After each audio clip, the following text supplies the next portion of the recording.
Hello everyone, Stacey Murphy here with a quick video on end of season tomato plants. So for many of us, tomatoes are one of our favorite crops, and for those of us here in the Northern Hemisphere, we are coming to the end of summer, which means the end of those sweet, delicious tomatoes. But there's good news. There are more things that you can harvest off of those tomato plants in order to enjoy them into the fall. So what happens with tomato plants, in case you're wondering, below 50 degrees, if they experience an extended period of 50 degrees, they're going to stop setting fruit, which means you don't get tomatoes. You're not going to wait around and get more tomatoes. It's just not going to happen below 50 degrees. So at that point, what you want to do is you want to take your tomato plants out and you want to plant something else. But what do you do with the tomato plants? And then maybe you have some green tomatoes, right? So most people are aware of fried green tomatoes. It's a standard recipe that everybody really loves. So in this video, I wanted to share two more alternatives for tomato plants if you want to harvest them and enjoy them. All right, so there are two ways that you can harvest even more from those tomato plants that are at the end of the season. The first way, again, I talked about fried green tomatoes. What other things can you do with those green tomatoes? Well, you might be shocked to hear that there's multiple ways that you can prepare them. So you could decide, basically they're like tomatoes. They just aren't as full of moisture and they aren't yet as sweet. So a couple things that you might decide to do, you might decide to make a green salsa and use those tomatoes, and you might need to sweeten it a little bit because you don't get the natural sweetness of the tomatoes. You might try to make a green hot sauce, similar to making like a tomatillo hot sauce, but again, you might have to add a little bit of sweetener if you want it sweeter because those tomatoes aren't yet into the sweet flavor palette.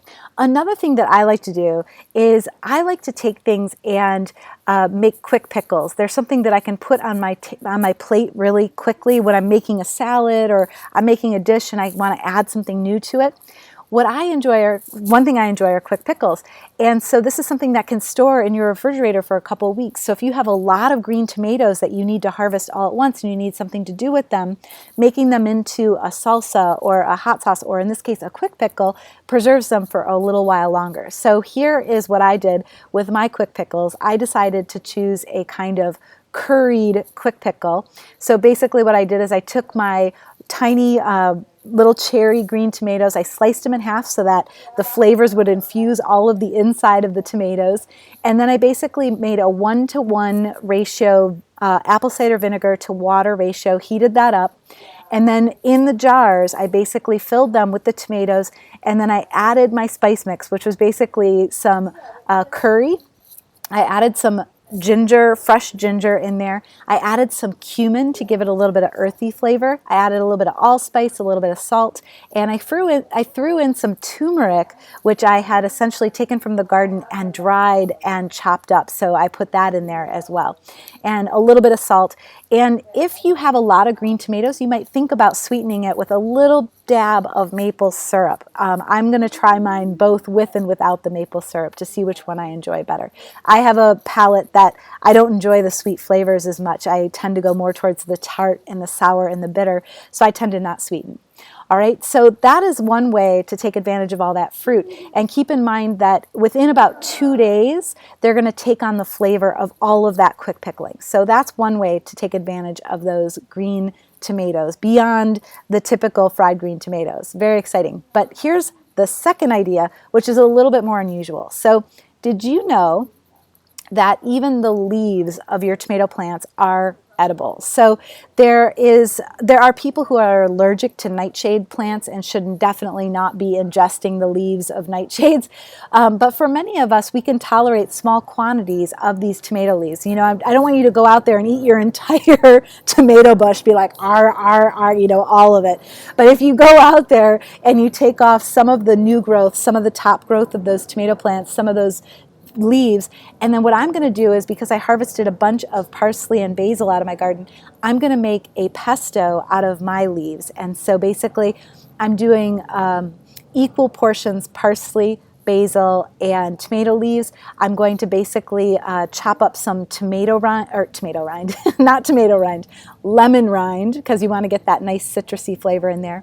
Some garlic. I'm going to do some tamari roasted almonds. Wow, that sun is really bright. I'm going to do some tamari roasted almonds in there to add some flavor, and I'm going to do a little bit of nutritional yeast because I'm vegan, I don't do dairy, and then of course olive oil, salt, and pepper.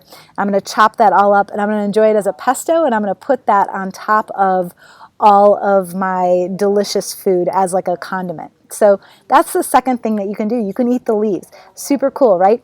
And another thing that people do with those leaves is, while we're talking about these leaves, you can harvest them and eat them in small quantities. You can add them to your pasta sauces for a little bit of extra flavor as well. So if you have like a marinara sauce that you like, throw in a couple of those leaves as well, and that's going to add the flavor of that plant. And if you've ever smelled the tomato plant, you know that it's just like, you just want to inhale it, right? It'd be so good in your food. So check it out. And I would love to hear what you do with your plants. Like I said, don't cut down your whole tomato plant and eat all of it. But definitely think of new ways to use those tomato plants as you're transitioning into your fall gardens. For those of us who are in the northern hemisphere and summer's winding down and we're like, what do we do with these plants? You know, it seems like such a shame to just rip them out. You're right, it's a shame. We should eat more of them, right? All right, so go get them, go harvest all those green tomatoes, any leaves. Remember, key temperature, when you start to go below 50 degrees regularly, you're going to notice that you get no new tomato setting.